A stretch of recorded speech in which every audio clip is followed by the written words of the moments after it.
بسم اللہ الرحمن الرحیم۔ خوش آمدید میرے چینل اردو پوئٹری پر۔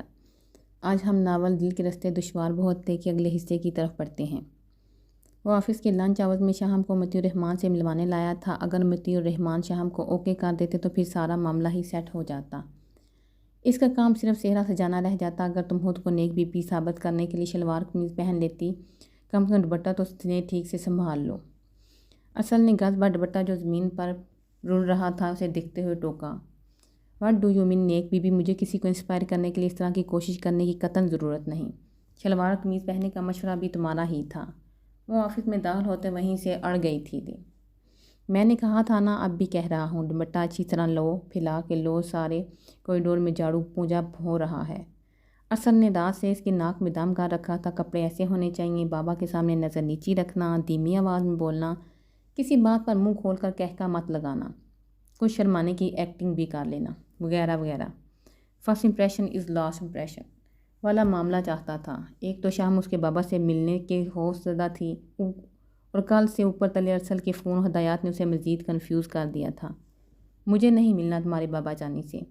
ساتھ ہی حسبیات آنکھوں میں نمی تیرنے لگی۔ تب ہی مطیع الرحمان آفس کا دروازہ کھول کر اچانک نمودار ہوئے۔ آفس کے بالکل سامنے کھڑے دیکھ کر دونوں بری طرح چونکے تھے۔ وہ بابا، یہ شاہم، اور شاہم میرے بابا جانی۔ ارسل نے گھبراہٹ میں دونوں کا تعارف کروایا۔ السلام علیکم۔ شاہم نے دھیرے سے سلام کرتے ہوئے سر کو تھوڑا سا جھکا دیا۔ وعلیکم السلام۔ انہوں نے بھی مسکراتے ہوئے اس کے جھکے سر پر شفقت سے ہاتھ ڈال دیا۔ تم لوگ باہر کیوں کھڑے ہو؟ اندر آؤ۔ وہ انہیں لیے واپس مڑ گئے۔ کیا کرتی ہو آپ بیٹا؟ صوفے پر بیٹھتے ہی انہوں نے نرمی سے گفتگو کا آغاز کیا۔ گھر کے کام کاج۔ جواب شاہم کے بجائے ارسل کی طرف سے موصول ہوا۔ پڑھ چکی ہو؟ وہ نوٹ کر رہے تھے۔ شاہم کافی جھجک رہی ہے۔ جی ماسٹر میں لٹریچر کیا ہے۔ اس نے تھوک نکل کر خود کو پراعتماد ظاہر کرنے کے لیے بولی۔ اتنا ہی غلط بول گئی تھی۔ ارسل کے ساتھ مطیع الرحمان کے ہونٹوں پر بھی مسکراہٹ ٹھہر گئی۔ شاہم سر جھکا ہونے کی وجہ سے نہ دیکھ سکی تھی۔ ہابیز کیا ہیں؟ انہوں نے مزید پوچھا اور اس کی جھجک پوری طرح محسوس کر رہے تھے۔ شاہم کی بار بار اٹھتی گرتی پلکیں، گھبراہٹ میں خوف بظاہر پراعتماد ہونے کی کوشش یہ کرتی لڑکی اپنے بیٹے کے لیے دل و جان سے پسند آ گئی تھی۔ اگر وہ اتنی معصوم اور اچھی نہ ہوتی تب وہ اسے قبولیت کی سند بخش دیتے، کیونکہ یہ ان کے لاڈلے بیٹے کی چاہ تھی۔ وہ ہابیز، اس سے کوئی مناسب سا جواب نہیں سوچ رہا تھا۔ ہابیز تو اس کی کبھی کوئی خاص نہیں رہی تھی، مگر خود کو بہترین ثابت کرنا چاہتی تھی۔ ہابیز اس کی مجھے سارا دن SMS کرنا، چھوٹی چھوٹی باتوں کے لیے کال کر کے میرا دماغ چاٹنا، وقت پہ وقت لنچ اور ڈنر کی فرمائش کر کے میری جیب ہلکی کروانا، سب سے اہم مجھ سے بے تحاشا محبت اس کا معمول کا حصہ ہے۔ اس کے ایک لمحے کی خاموشی نے ارسل کی زبان کی رفتار بڑھا دی تھی۔ جھوٹ بول رہا ہے انکل، میں اتنا سب کچھ نہیں کرتی، سارے کام یہ خود کرتا ہے، الزام تراشی ہے یہ۔ گردن موڑ کر ارسل پر وہ اس نے ہفکی سے نگاہ کی۔ وہ رو دینے کو تھی، کل اسے سبق پڑھانے والا سب کچھ خود ہی بھول بیٹھا تھا۔ اچھا تو یہ سب کچھ کرتا ہے؟ مطیع الرحمان نے آنکھوں میں گور کر باز رہنے کو کہا۔ اس نے تیزی سے اس بات میں سر ہلا دیا۔ ٹھیک ہے، اٹس اوکے۔ انہوں نے اس کی مشکل آسان کر دی تھی۔ اسی وقت ملازم اندر داخل ہوا۔ سر آپ لنچ نہیں لیں گے؟ اس نے مؤدب ہو کر پوچھا۔ ہاں، ہم تینوں مل کر لنچ کر لیتے ہیں۔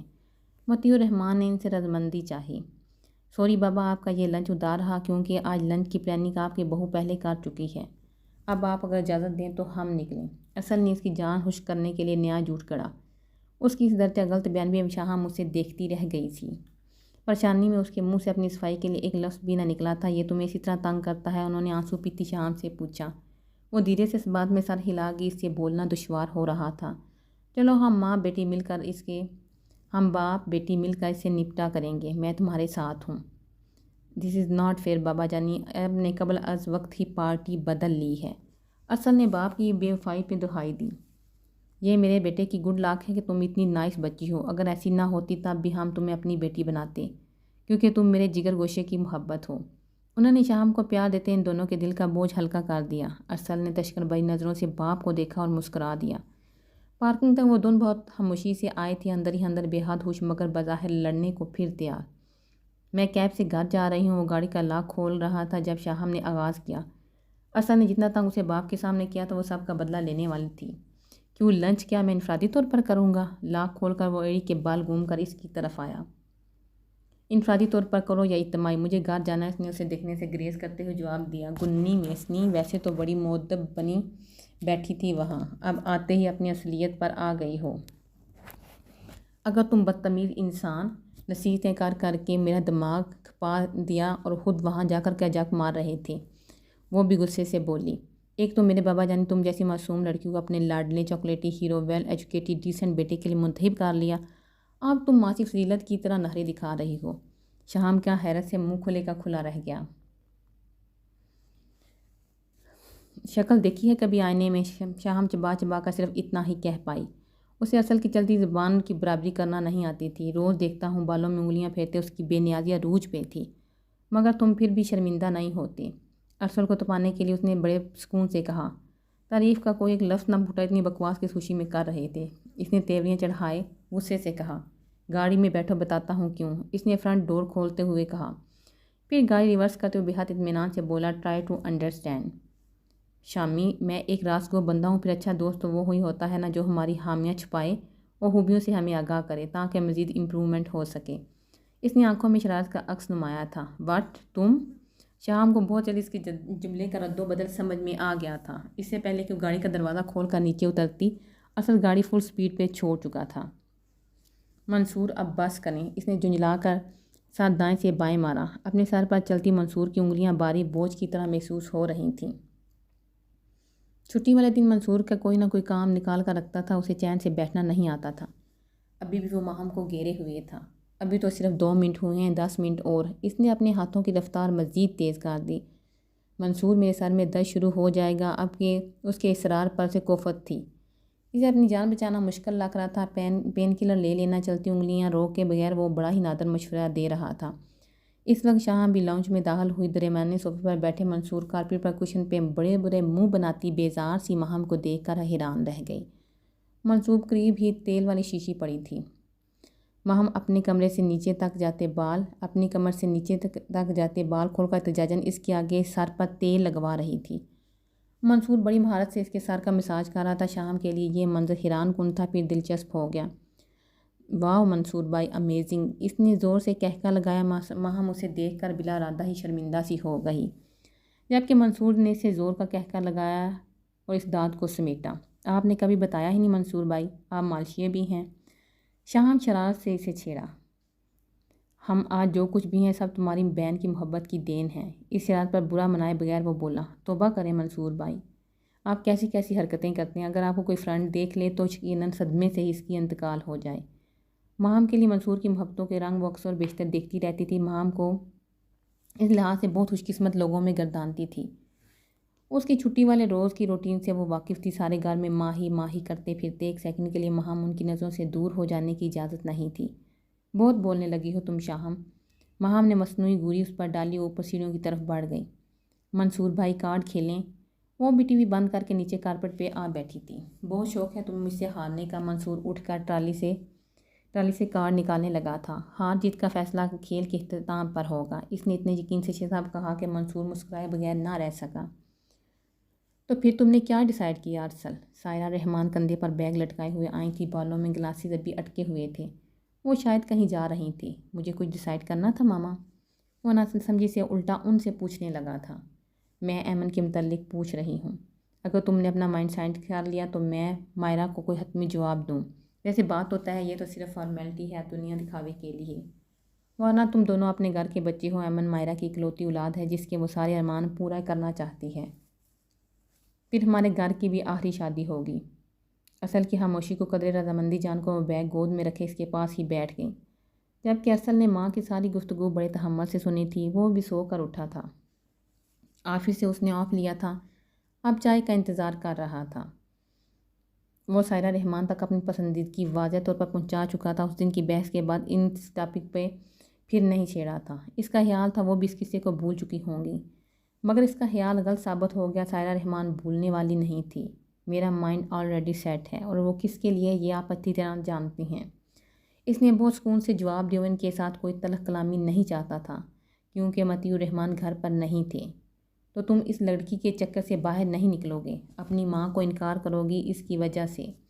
میں کیسی ماں ہوں؟ میرا اپنا بیٹا میرا خون میری چھوٹی سی خواہش نہیں پوری کر سکتا؟ کسی دوسری عورت کو اپنی ماں پر ترجیح دے رہا ہے۔ سائرہ رحمان ایک دم ہتھے سے اکھڑ گئیں۔ چھوٹی سی ہے خواہش ماما، اس نے ماں کے لفظ دہرائے۔ You know what mama, she is my life. نہ خواہش نہ ضرورت، زندگی ہے اور میں زندگی داؤ پہ نہیں لگا سکتا۔ آئی ایم سوری ماما، میں اچھی طرح جانتی ہوں تم اتنی دیدہ دلیری صرف اور صرف اپنے باپ کی شہ پہ دکھا رہے ہو۔ جب وہ تمہیں سپورٹ کر رہا ہے تو تمہیں کیا پڑی ہے اپنی ماں پہ توجہ دو۔ ماں جائے بھاڑ میں، تم اپنی من مانیاں کرتے پھرو۔ سائرہ رحمان غصے سے تیز تیز بولنے لگی۔ انہیں گھر میں موجود ملازم کی پرواہ نہیں تھی۔ بابا جانی مجھے سپورٹ نہ کریں تب بھی مجھے کرنی اپنی مرضی ہی ہے۔ اس روز کی توں میں کا کچھ حاصل نہیں ماما۔ اینڈ آف دا ڈے ہونا تو وہی ہے جو میں کروں گا۔ آپ کیوں اپنا بی پی ہائی کر رہی ہیں؟ ساتھ میں مجھے گناہگار بھی۔ پلیز ماما ڈونٹ ڈسٹرب می۔ اس نے بہت بے بسی سے ماں کو دیکھا، جیسے رحم کی اپیل کر رہا ہو۔ ماں احسان تمہارے لیے بہتر سوچ رہی ہوں۔ اب وہ نرمی پہ اتر آئی تھی۔ آپ کی اپنی لاجک ہے ماما، آپ میرا مسئلہ حل نہیں کر سکتی تو مزید میرے لیے مسائل کریٹ مت کریں۔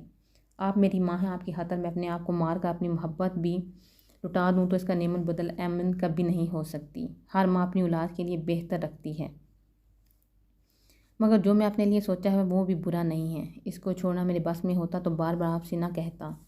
میں جتنی محبت بابا سے کرتا ہوں اتنی آپ سے بھی۔ فرق صرف یہ ہے کہ وہ مجھے اچھی طرح سمجھتے ہیں، میں اپنی فیلنگ ان سے شیئر کر لیتا ہوں اور کچھ نہیں۔ اسے نیچے کارپیٹ پر بیٹھ کر سائرہ رحمان کے دونوں ہاتھوں کو تھاما اور بڑی سنجیدگی سے انہیں سمجھایا۔ وہ جیسی بھی تھی اس کی ماں تھی جنہیں وہ ناراض نہیں کر سکتا۔ کچھ بھی ہو ارسل تمہاری شادی احمد سے ہی ہوگی۔ نیکسٹ ٹائم مجھے مطلوبہ جواب چاہیے۔ وہ ارسل کے ہاتھ جھٹک کر چلتی بنی۔ اس نے تعصب سے جاتی ماں کو دیکھا تھا۔ ماں ہم ڈنر کی تیاری کر دیکھنے کے لیے کچن میں آئی تھی۔ منصور نے دوپہر میں لنچ نہیں لیا تھا، اب وہ کب سے بھوک چلا رہا تھا۔ شاہم منصور کے ساتھ بیٹھی سے مسلسل تنگ کر رہی تھی۔ ماہم ٹیبل لگوانے کے لیے اٹھ کھڑی ہوئی۔ کچن میں پکتی مختلف ڈشز کی خوشبو سے اچانک اس کا جی بھاری ہونے لگا۔ وہ باہر جانا چاہتی تھی، اس کا جی الٹ گیا۔ وہ تیزی سے کچن کے ساتھ بنے واش روم میں گھس گئی۔ اماں حاجہ جو اس کے نیچے آئی تھی اسے وامٹنگ کرتا دیکھ کر الٹے قدموں واپس مڑ گئی۔ منصور بیٹا، ماہم کو دیکھو کیا ہو رہا ہے۔ ان کے ہوش اتنے اڑے ہوئے تھے کہ منصور اور شاہم ہوا بہتا کچن کی طرف بھاگے۔ وہ واش روم کے دروازے کو تھامے بے جان سی کھڑی تھی۔ ماہی کیا ہوا؟ اس نے آگے بڑھ کر اسے تھام لیا۔ ماہم آپ کی طبیعت تو ٹھیک ہے؟ شاہم نے ایک طرف سے پکڑ لیا تھا۔ منصور میرا سر پلیز ڈاکٹر۔ ماہم ان دونوں سے اپنا آپ چھڑاتی نیچے بیٹھتی چلی گئی۔ کریم منصور وہیں سے ڈرائیور کو پکارنا شروع کر دیا۔ ظفر ہنسابہ ڈرائیور کو گاڑی نکالنے کا کہنے کے لیے باہر بھاگا۔ ماہم کی غیر ہوتی حالت اس کے ہاتھ پاؤں پھیلا دیے تھے۔ اس نے ماہم کو بازو میں بھر لیا۔ منصور بھائی میں بھی ساتھ آتی ہوں۔ خوفزدہ سی روتی شاہم ان کے پیچھے تھی۔ نہیں کسی کی ضرورت نہیں، ڈونٹ وری، میں تمہیں کال کروں گا۔ آپ کو اندر ڈاکٹر صاحبہ بلا رہی ہیں۔ ایک نرس نے اسے اطلاع دی۔ ڈاکٹر کے ہاں ویٹنگ روم میں چکر لگا کر اس کی ٹانگیں شل ہو چکی تھیں۔ ماہم ڈاکٹر تبسم کی ٹیبل کے سامنے والی چیئر پر سر جھکائے بیٹھی تھی۔ وہ ان کے برابر بیٹھ گیا۔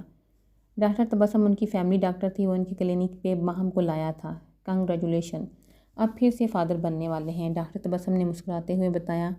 منصور نے بیج کرنے سے ڈاکٹر تبسم پھر ماہم کے جھکے سر کو دیکھا۔ اور really thank you and of course thanks god. اس کے پریشان چہرے پہ خوشی کی لہر دوڑ گئی۔ اسے بچوں سے جتنا پیار تھا، ماہم اتنی ہے الرجک۔ انہیں ویکنیس بہت زیادہ ہے۔ خاص خیال رکھو، میں میڈیسن لکھ کے دے رہی ہوں، ریگولر یوز کرنی ہے اور پھل اسپیشلی ڈیلی ڈائٹ میں شامل رکھنا ہے۔ وہ تیزی سے لکھنے کے ساتھ ساتھ ماہم کو ہدایات بھی دیتی جا رہی تھیں۔ پھر وہ نسخہ منصور کی طرف بڑھاتے ہوئے اٹھ کھڑی ہوئیں۔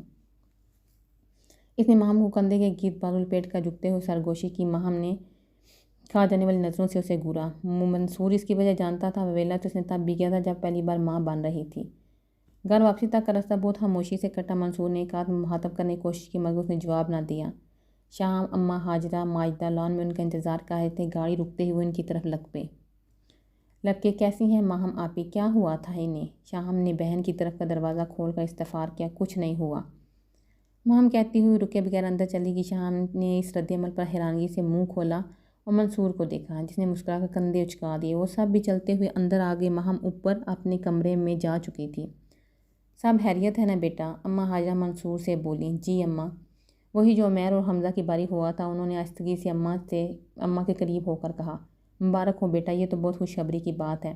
اماں آپ دودھ کا گلاس بھجوا دیں، میں ماہی کو دیکھ لوں۔ بیٹا کھانا تو کھا لو، تمہیں بھوک لگی ہوئی تھی۔ انہوں نے اس کی بھوک یاد دلائی۔ نہیں اماں، بھوک مٹ گئی ہے۔ ماہم نیچے کارپیٹ پر بیٹھی گھٹنوں میں سر دیے بیٹھی تھی۔ منصور دروازے کو لاک کر کے اس کے برابر بیٹھ گیا۔ ماہم یہ سب اللہ کی دین ہے، کفران نعمت نہیں کرنا چاہیے۔ اس نے بڑی نرمی سے ماہم کو سمجھایا۔ اللہ کی نہیں، تمہاری وجہ سے سب ہو رہا ہے، وہ تیزی سے بولی۔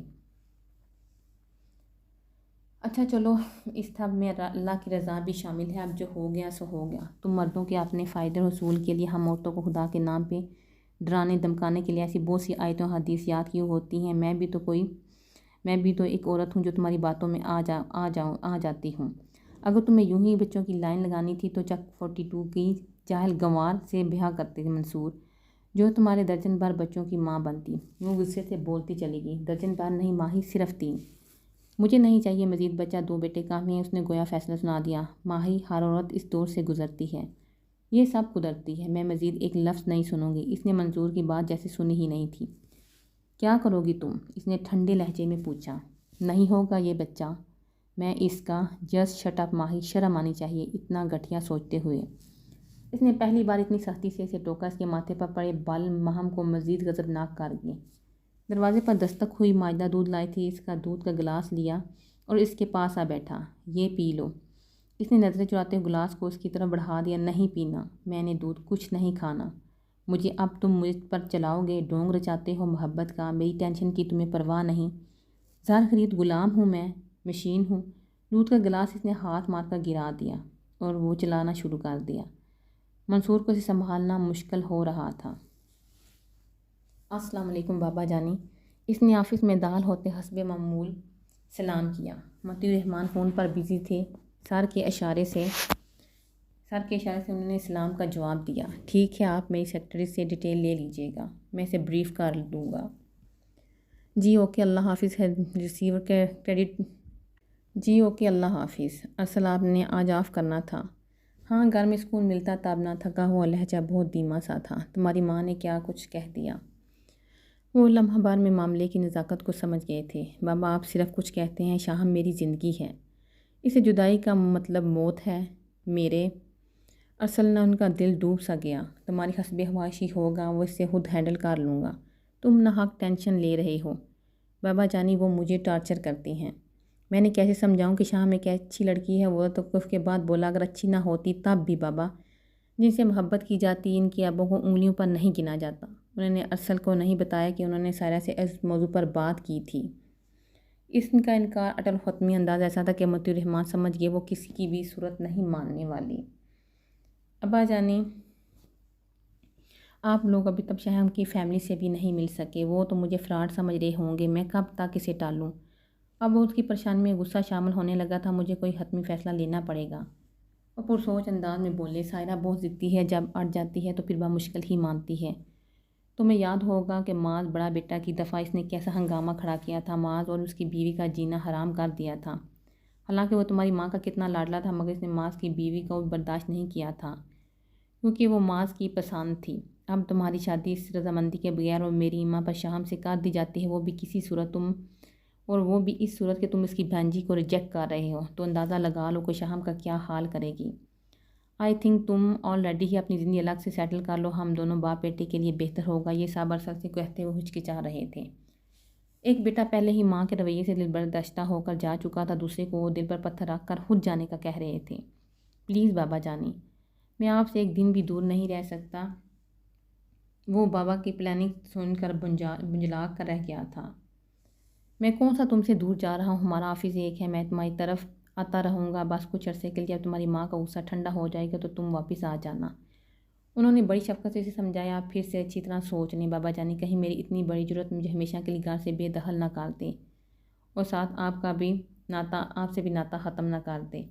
وہ زیر لب مسکراتے ہوئے تصویر کا دوسرا رخ بھی دکھا رہا تھا۔ ایسا کچھ نہیں، تم اپارٹمنٹ کی چابی مجھ سے لے لو، اس کا فرنیچر چینج کر لو، ڈیکوریٹ کرو، میں تمہاری ہی ماں کے ساتھ لاسٹ ٹرائی لوں گا۔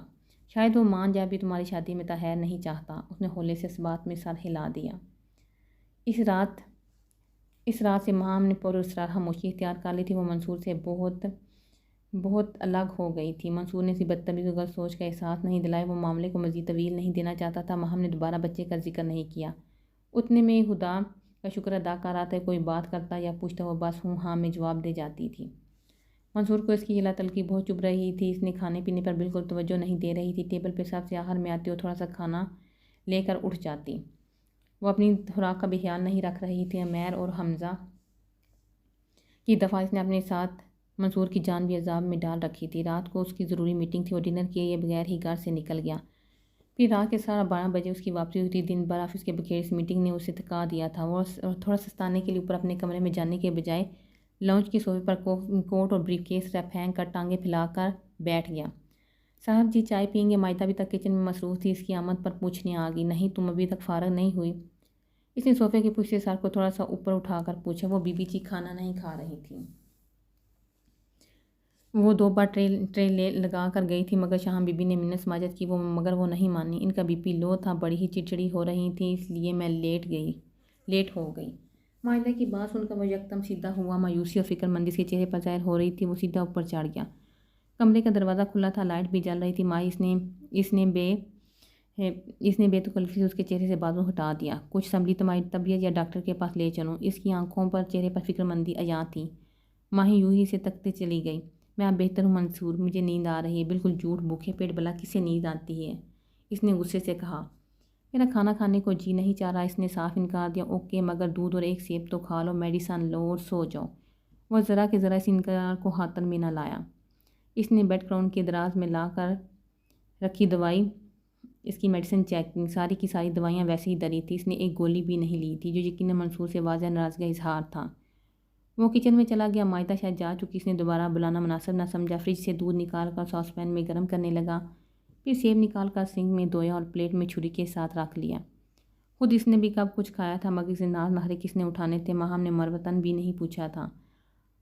اب سے صلح ہے ہماری، تم ناراضگی کی آڑ میں اپنی صحت برباد کر لو گی۔ سیب کاٹ کر اس نے ماہم کے منہ میں ڈالا۔